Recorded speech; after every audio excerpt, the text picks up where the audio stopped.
But yeah, well, just one of those things. Just like it's just not in the movie. Like our mantra for this season is it just is not in the movie. Curiously, our mantra for our Crystal Skull season as we're going through that. There's a lot of gosh, why didn't they just, or couldn't they have simply, or why did they?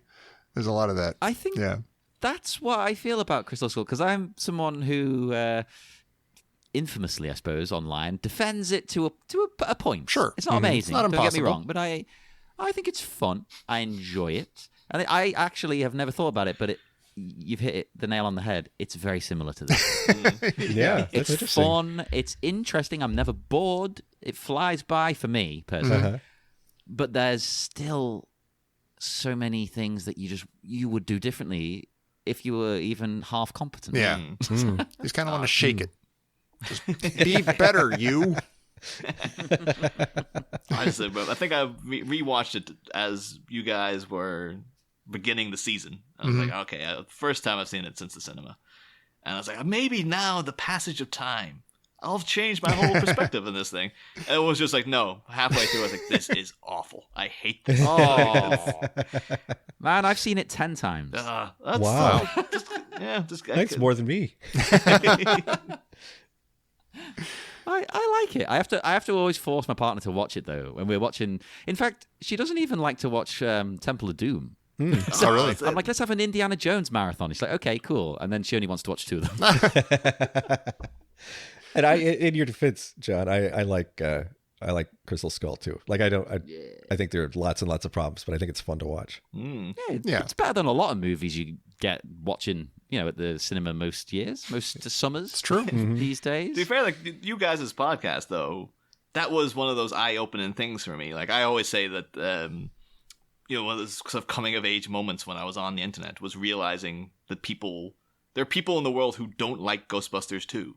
Because I grew up and it's like, well, everybody loves Ghostbusters 2. It's a Ghostbusters movie. Why wouldn't you like it? And find out that even apparently Bill Murray doesn't like it. Like, why? Yeah. And then finding out from listening to the show is like, well, everybody loves those first 3 Indiana Jones movies. I know some people criticize Temple of Doom a little bit, but like nobody has a problem with Last Crusade.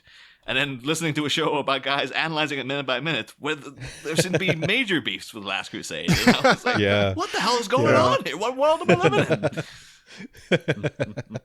No, I get it. Yeah, I'm exactly the same. Maybe we just hit that perfect age to like all of these things. No, that has not a ton to do with it. Yeah. Like, I was at a certain age when I saw Raiders, and that just sunk its teeth into me. And so anything that veers from that Indiana Jones for me is kind of like, no, wait just a minute. Hang on. No.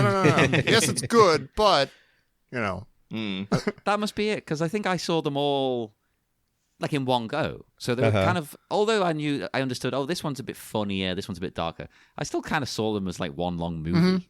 Yeah. Because I just had them all in one box. Like, there you go, Indiana Jones. It's the same thing, though, that like Pete the Retailer has with the 77, Star Wars, the motion picture. Is like that's the text. Yeah. Everything that comes after that text is up for scrutiny because it's like, well, this isn't like Star Wars. Like now you've turned the Jedi into they can move rocks and stuff. What the hell's happening? Yeah. I also wonder, like, if we did not have the internet and we did not have all this online interaction, I wonder how much the view of movies of the last 20 years would be different. That's like a really good everyone point. would hate the same movies they do now, or how much of it is sort of also almost herd thinking. Like you see everybody hates a movie online and you're like, oh, yeah, this is bad. Let's pile on that. Yeah. Yeah, even though I actually kind of enjoyed that when I watched it, but now I feel stupid that I enjoyed it. I guess I was wrong. I didn't like that movie.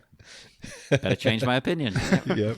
I think it's odd then, though, I guess it's because there's several versions of it available, but like, you say like, oh, you saw something when you were a kid, and then that's your fixed text. As you saw it at the right age at the right time. And I guess like I saw this movie in the theater when I was 8. And theoretically I should be like, this is my Batman. This is what the Batman should always be to me. But it never stuck that way. I guess maybe because there was a cartoon on that was better. So I was like, oh, that's what Batman should be. Yeah. And then the next movie comes, I'm like, no, this is wrong. Until you get friggin' 10 years later, Chris Nolan coming out with something where you're like, okay, this is Batman now, I guess. Yeah. But it's not held up that same thing of like, this is what Indiana Jones should be. And even if the same exact people make 3 other movies they've not right. gotten it right again. They've managed to spoil those cooks have spoiled their own broth somehow. Yeah. It's a cautionary tale.